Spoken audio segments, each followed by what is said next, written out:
ولا حول ولا قوة إلا بالله. Amma ba'd, kaum muslimin dan muslimat rahimakumullah. Kembali kita melanjutkan pembahasan tentang jawaban Syekh Shalih Al-Utsaimin terhadap kelompok Al-Jabariyah yang mengatakan bahwa manusia tidak punya keinginan dan kuasa. Jawaban yang kedua, setelah kita menyampaikan jawaban dari Al-Quran, kemudian Syekh Shalih Al-Utsaimin menjawab dengan realita apa yang terjadi dalam kehidupan kita. Kata beliau, fa in kana aw fa inna kulla insanin, setiap manusia ya'lamul farq baina af'alihi al-ikhtiyariyah allati yaf'aluha bi iradatihi. Bahwa setiap orang, setiap manusia mengetahui perbedaannya antara perbuatan-perbuatan yang ia lakukan. Contoh, dia tahu kalau dia sedang minum. Yang kedua, dia tahu kalau dia mau makan. Kal akli wasyurbi. Dia tahu itu membedakan. Kalau ini minum, kalau ini makan. Di saat dia lapar, dia ingin makan. Di saat haus, dia ingin minum. Kalau butuh sesuatu, dia kal bai' wasyira. Dia transaksi jual beli. Itu semua adalah realita kehidupan kita, dan kita bisa memilih. Ya. Wa bainama yaqa alaihi bighairi iradatihi. Nah, ada amal-amalan yang memang dia bisa memilih, tahu, paham, dan ada memang amalan-amalan yang bukan keinginan dia. Ya, seperti disebutkan di sini, ya, dia merasa kesakitan, misalnya di saat badannya panas, ataupun misalnya jatuh dari atas, dari tembok, ya. Dia merasa kesakitan, dan sakit itu bukan pilihan dia, gitu kan? Sakit itu bukan pilihan dia. Fawa fil awwal fa'ilun mukhtar. Artinya yang pertama tadi, makan, minum, jual beli, itu keinginan dia, pilihan dia. Itu tandanya kita punya keinginan, ya, punya kuasa. Adapun yang kedua, contohnya misalnya kalau kita jatuh dari tempat yang tinggi, ya, tiba-tiba terkilir, atau misalnya kena pahanya atau tertumpu di tangannya, tiba-tiba tangannya sakit. Sakit itu bukan pilihan dia. Nah, wa fi tsani ghairu mukhtar, pada kondisi kedua itu bukan atas pilihan dia. Wala murid lima waqa alai, tidak ada keinginan dia untuk hal yang terjadi pada dirinya itu. Ini menunjukkan kalau kita punya keinginan, punya pilihan, ya.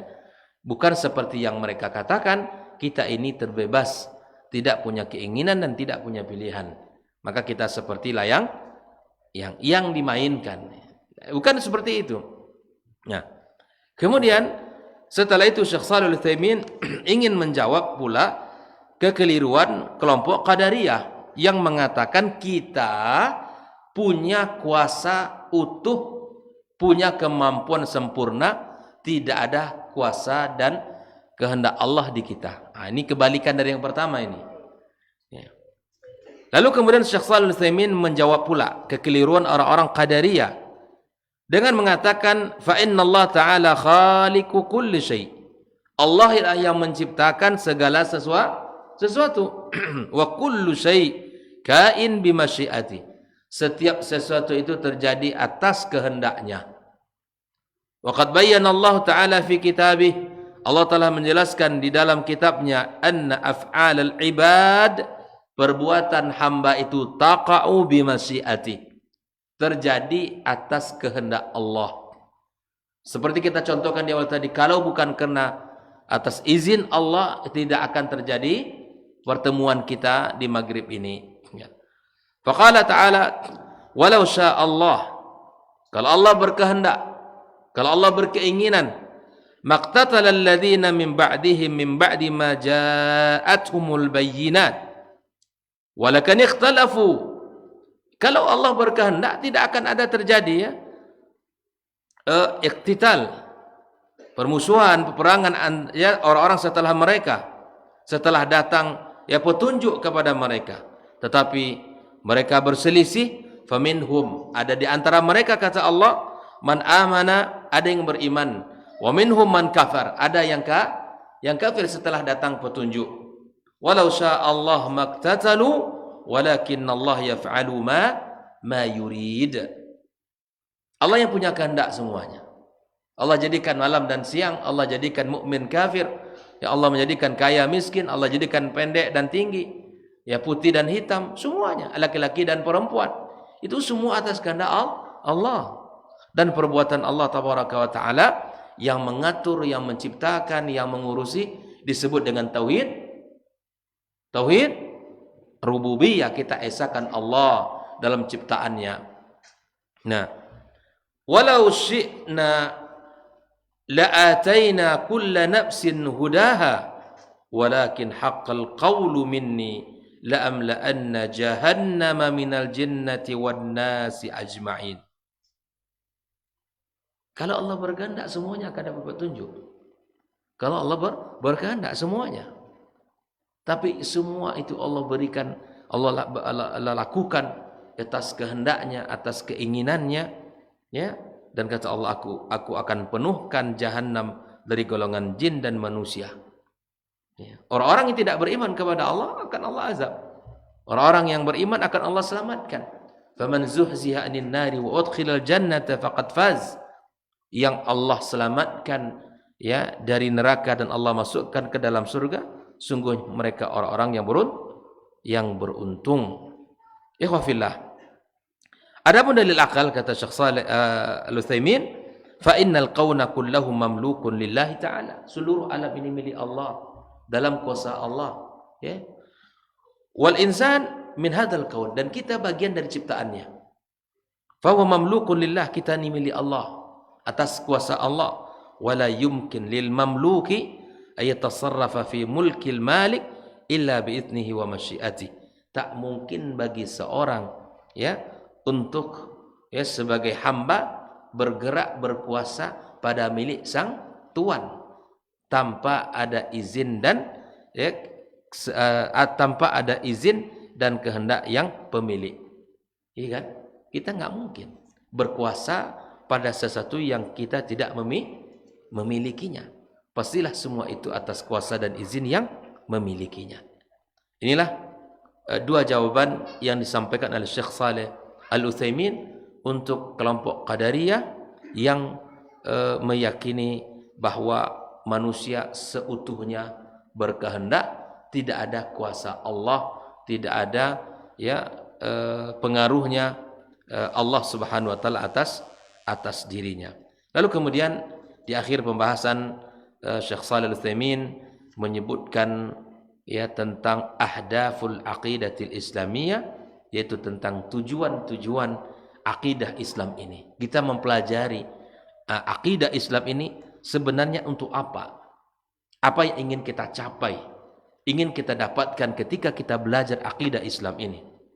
Maka kata beliau, al-hadaf secara bahasa ya diartikan dengan al-gharad, yaitu tujuan. Untuk apa kita melakukan ini? Kita duduk di sini, tujuan kita ingin belajar tentang akidah agar kita mendapatkan ilmu yang benar dan kemudian ya selamat akidah kita dari hal-hal yang menyimpang dari akidah Islam ini. Kemudian beliau menyebutkan beberapa ahdaful aqidatil islamiyah, maqasiduha wa ghayatuha nabila al-mutarattabata 'ala at-tamassuk biha wa hiya katsiratun mutanawwi'atun faminha. Banyak sekali. Yang pertama kata beliau, ikhlasun niyyah. Di antara kita mempelajari tujuan mempelajari akidah Islam ini, mengikhlaskan niat kita. Wal ibadati lillahi ta'ala wahdah, ibadah kita hanya semata untuk Allah. Li'annahu al-khaliq, karena Allah adalah pencipta. La syarikalah, tidak ada syarikat baginya. Fa wajib an yakuna al-qasd, maka wajib setiap tujuan kita itu, setiap ibadah kita itu hanya untuk Allah. Itu yang pertama. Jadi kita berharap mempelajari akidah ini kita memiliki niat yang lurus. Kalau segala urusan kita, ibadah kita, baik itu amal zahir ataupun amalan batin kita, baik itu ibadah yang nampak ataupun ibadah yang tidak nampak, ya, ini tujuannya adalah lillah subhanahu wa ta'ala. Yang kedua, ikhwafillah, tahrirul aqli wal fikri min at-takhabbutil fawdawi an-nasi' an khuluwil qalbi min hadil aqidah, untuk membebaskan akal kita, pikiran kita dari pola berpikir yang tidak teratur, yang amburadul, yang muncul dari hati yang tidak bersih, muncul dari hati yang tidak memiliki akidah dan keyakinan. Dia kalau orang yang tidak bersih hatinya, maka pikiran itu macam-macam nanti itu. Ya. Pemikirannya macam-macam. Dan pikirannya tidak akan lurus. Kalau orang yang hatinya diisi dengan akidah yang benar, ya, iman yang kokoh, ya, pemahaman yang benar, maka insya Allah pikirannya akan lurus, ya, tidak akan mudah untuk goyah dan akan mudah untuk dihanyutkan oleh fitnah syubhat dan syahwat. Lianna man khala qalbuhu minha fahuwa imma farighul qalbi min kulli aqidatin wa abidin lil mada al hissiyah faqat wa imma mutakhabbit fi dhalalatil aqaid wal khurafat. Orang yang hati kosong itu satu di antara dua yang akan mengisi. Yang pertama, ya, hati yang kosong dari akidah yang benar, dan dia akan menjadi hamba materi. Yang ada di pikirannya dunia aja. Tak ingat akan kehidupan setelah kehidupan dunia ini.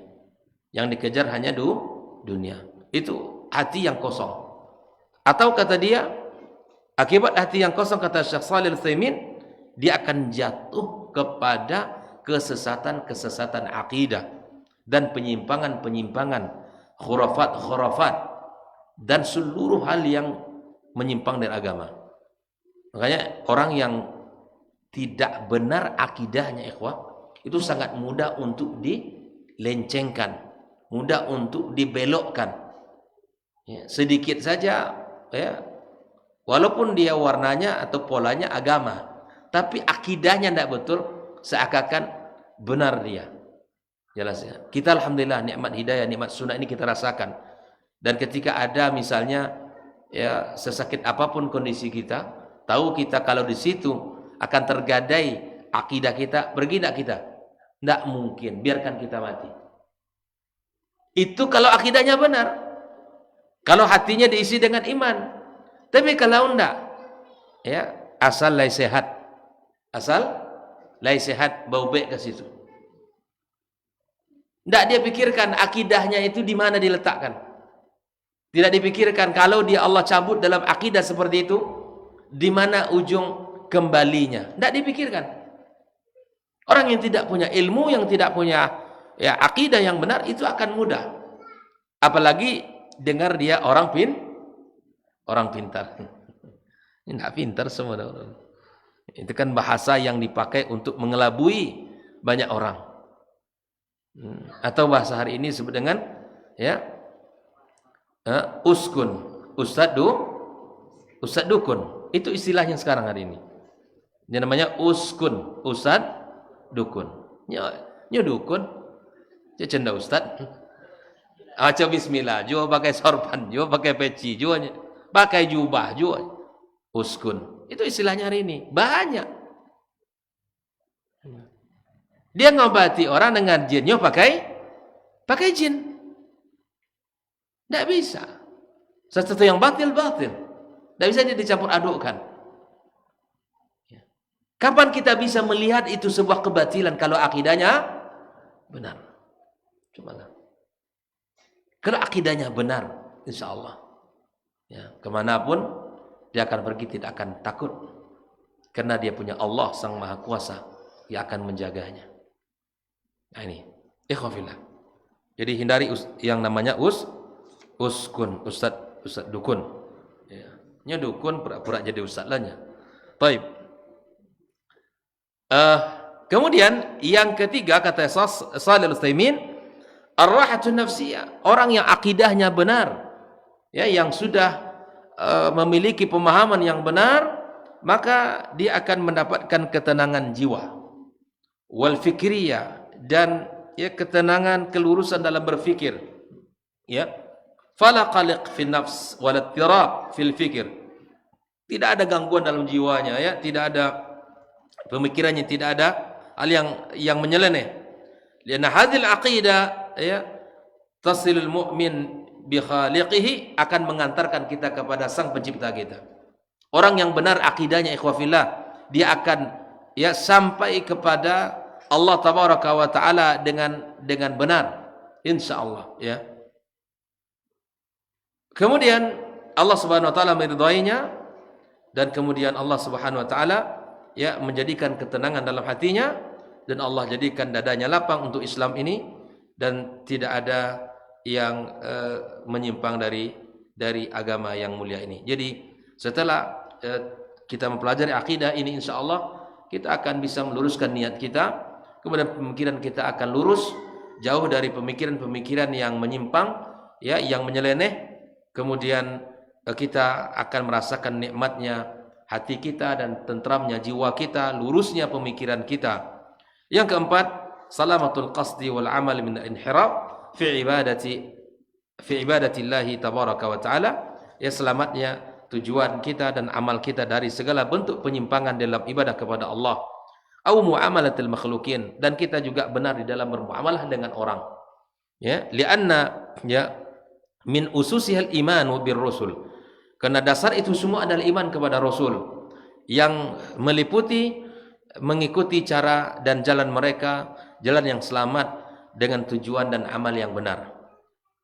Yang kelima, ikhwafillah, al-hazm wal jid fil umur. Kita akan, ya, memiliki semangat yang kuat dan sungguh-sungguh dalam setiap urusan kita. Ya, orang yang berakidah salaf itu orang yang lurus akidahnya, tidak main-main dia. Tidak ada yang namanya basa-basi dalam urusan agama ini. Iya, ya iya, ini benar-benar. Tidak ada seperti baling-baling di atas bukit sikapnya. Orang-orang berakidah salaf yang benar, ya, berdasarkan Quran dan Sunnah, itu akan memiliki semangat amal yang kuat, bersungguh-sungguh, tidak ada halangan bagi dia. Bahkan mungkin lelah itu akan hal yang kecil dalam kehidupan dia, bahkan sakit sekalipun dia akan tetap belajar dan belajar akan hal yang bermanfaat untuk dirinya, bihaitsu la yufawwitu furasan lil amal salih. Makanya ikhwafillah, tak heran kalau orang sudah ngaji banyak tuh, yang sering ngaji dan belajar, semangat mengamalkan ilmu, ya, bukan sekadar ngaji kemudian tidak diamalkan. Orang memiliki pemahaman yang benar, kemudian melahirkan amal yang saleh, dia tidak akan membuang peluang sedikit pun. Kita lihat di mana, ya, kesempatan beramal, ya, berapapun dana yang kita butuhkan, insyaallah tidak, ya, butuh waktu yang lama untuk menyelesaikannya. Gotong royong. Kalau yang bisa besar, yang kecil, sesuai dengan kemampuannya masing-masing. Maka ikhwafillah, tidak ada satu kebaikan yang ingin kita lakukan dan itu dipegang oleh orang-orang yang memiliki akidah yang benar, insyaallah selesai. Karena dia yakin mengeluarkan harta di situ itu bukan sia-sia. Ya kan? Bukan sia-sia. Dan sering memang disampaikan bahwa, bahkan dituduhkan, ya, orang yang mengaji kemudian mengumpulkan itu wajar karena dana mereka dari Arab Saudi. Arab Saudi mana gitu, ya. Dan alhamdulillah, ya, semua dari jamaah. Fasilitas dakwah yang kita dapatkan, kemudian termasuk laptop, kemudian kamera, ini tidak ada dari Arab Saudinya. Ini dari Arab di sini, kan? Ini Arab sini, bukan Arab Saudi sana. Tidak ada. Tapi orang memandangnya, itu dari Arab pastilah. Ya, bangun masjid besar-besar dari mana? Itu pasti dari Arab. Tidak ada semuanya, karena mereka, ya, yakin. Dan sekali transfer masuk 1 M itu biasa bagi orang sudah ngaji, itu biasa. Yang punya, ya. Masuk laporan, ya, kredit 500 juta, 1 M, 2 M, itu biasa. Tidak heran kita. Kenapa? Karena kita yakin kalau pemahaman kita benar, ya, Dan kita pun nggak mungkin memberikan harta itu kepada orang yang kita tidak yakini kalau ini digunakan untuk hal yang tidak bermanfaat. Insyaallah. Nah, ini semua adalah keberkahan dari dakwah. Keberkahan dari dakwah ini yang membawa kita kepada pemahaman yang benar. Orang-orang yang memiliki akidah yang benar akan semangat di dalam beramal. Ya. Wala yara mawqi'a itsm illa ibta'ada anhu. Tidaklah dia melihat tempat ya dosa kecuali dia menjauh darinya. Itu tidak bisa. Itu semuanya maksiat dan ditinggalkan. Khaufan minal iqab, takut dari azab Allah. Lianna man min ususihal iman bil ba'thi wal jazaa' 'alal amal. Ya, bahwa di antara dasar iman kepada hari berbangkit ya adalah ya, dan balasan terhadap amal-amal. Ikhwafillah. Ini adalah yang mesti kita ingat bersama, bahwa ketika kita memiliki akidah yang benar, ini tujuan kita mempelajari akidah ini, kita akan memiliki semangat, kita akan memiliki azam yang kuat di dalam beramal ini. Kemudian yang keenam, ikhwafillah, adalah takwinu ummatin qawiyatin, ya, membentuk umat yang kokoh, yang kuat, yang mengeluarkan seluruh apa yang ia miliki. Kullu ghalin wa rakhis, ya, semua yang berharga, ya, baik yang banyak mau sedikit, semua akan ditetapkan di dalam agama Allah ini, ditanamkan dalam agama Allah Subhanahu wa taala. Ya, dan semua itu adalah diberikan untuk menopang dakwah agama Allah Subhanahu wa taala. Yang ketujuh, ya, al-usul ila sa'adati dunya wal akhirah. Tujuan kita mempelajari akidah, kita akan sampai kepada puncak kebahagiaan dunia dan akhirat kita. Ya, dan akidah yang benar akan memperbaiki ya perorangan dan akan memperbaiki masyarakat, ya, masyarakat. Dan kita akan mendapatkan pahala dan kemuliaan dari Allah Subhanahu wa taala. Man 'amila salihan min dzakarin aw untha, yang melakukan amal saleh laki-laki dan perempuan, ya, wa huwa mu'min, dan dia sedang beriman kepada Allah, ya, falunuhyiyannahu hayatan thayyibah, kami akan berikan kepadanya kehidupan yang baik. Ya, ini kata para ulama di dunia. Kemudian walanadziyannahum ajrahum bima bi ahsani ma kanu ya'malun, ini di akhirat. Akan Allah berikan kepada mereka pahala yang sempurna ada terhadap apa yang mereka lakukan di akhirat kelak. Jadi siapapun laki-laki dan perempuan yang beriman dan beramal saleh, maka kemudian itu akan Allah berikan kepadanya kehidupan yang baik di dunia dan pahala yang besar di akhirat kelak. Hadhihi ba'du ahdafil aqidatil islamiyah. Inilah kata Syekh Shalih Al-Utsaimin di antara tujuan kita mempelajari akidah ini.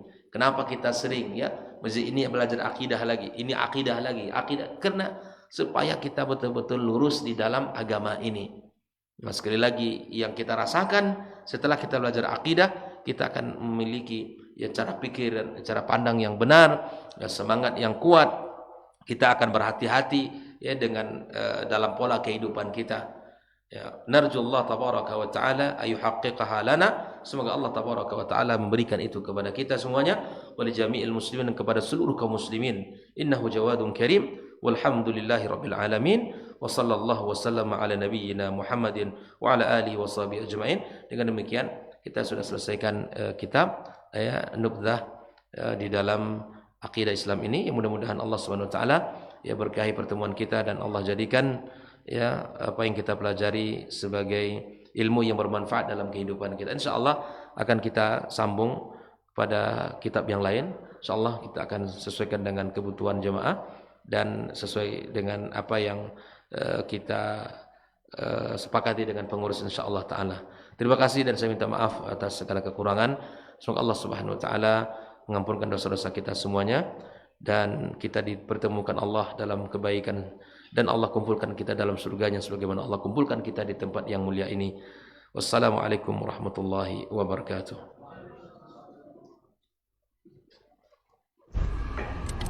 Babat TV Sunnah, belajar agama.